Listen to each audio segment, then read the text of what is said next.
વ્યવસ્થાપન અને પ્લાસ્ટિકના વિકલ્પો. કૃતિનું નામ સ્વસ્થ ઇકો ફ્રેન્ડલી નર્સરી. શાળાનું નામ નાની વેડ પ્રાથમિક શાળા. તમને થશે કે નર્સરીની આગળ સ્વસ્થ ઇકો ફ્રેન્ડલી લગાડવું જરૂરી છે?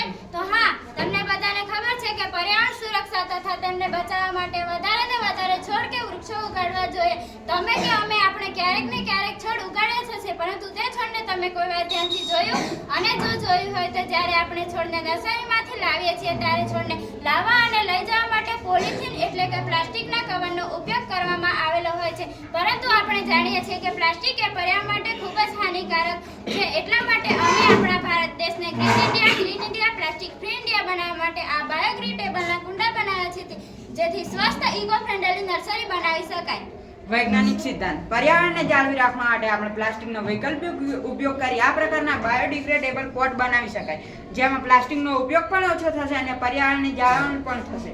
સાધન સામગ્રી: મગફળીના છોતરા, વેસ્ટ કાગળના ટુકડા, માટી, મુલતાની માટી. કાર્ય પદ્ધતિ: સૌપ્રથમ આપણે મિક્સર મશીન લેશું, તેમાં મગફળીના છોતરા અને વેસ્ટ કાગળના ટુકડા નાખીશું, તેને પીસી લઈશું. ત્યારબાદ તેમાં માટી અને મુલતાની માટી ઉમેરી મિક્સ કરી તમને ગમતા કોઈ પણ આકારના કુંડા બનાવી લઈશું. લો, આપણા બાયોડિગ્રેડેબલ પોટ તૈયાર. આ કુંડાના ફાયદા જોઈએ તો આ કુંડા 1-2 અઠવાડિયામાં જૈવિક રીતે વિઘટન પામે છે અને માટીને છિદ્રાળુ બનાવે છે. છોડને રોપતી વખતે આખા જ કુંડા જમીનમાં મૂકવાનું હોવાથી છોડના મૂળને ખલેલ પહોંચતો નથી. છોડના વિકાસ માટે પણ ઓછો સમય લાગે છે.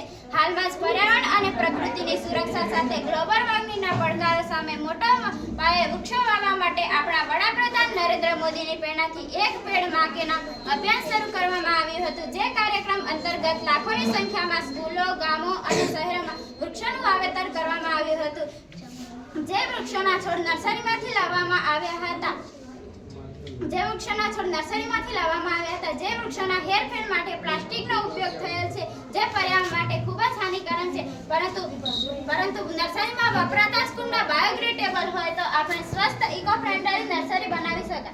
બાયોડિગ્રેડેબલ એટલે કે જૈવિક એટલે કે પ્રાકૃતિક રીતે સડી જનાર અને જમીનને પણ નુકસાન નહીં થાય. વસ્તુ જય હિન્દ જય ભારત.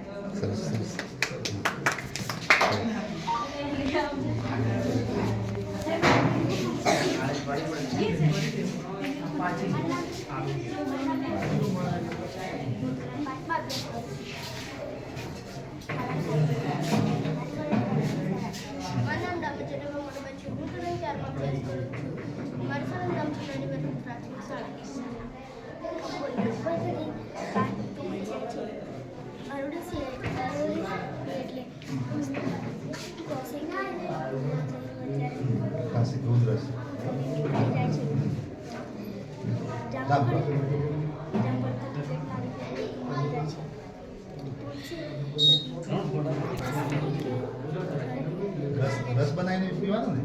હા હા હા.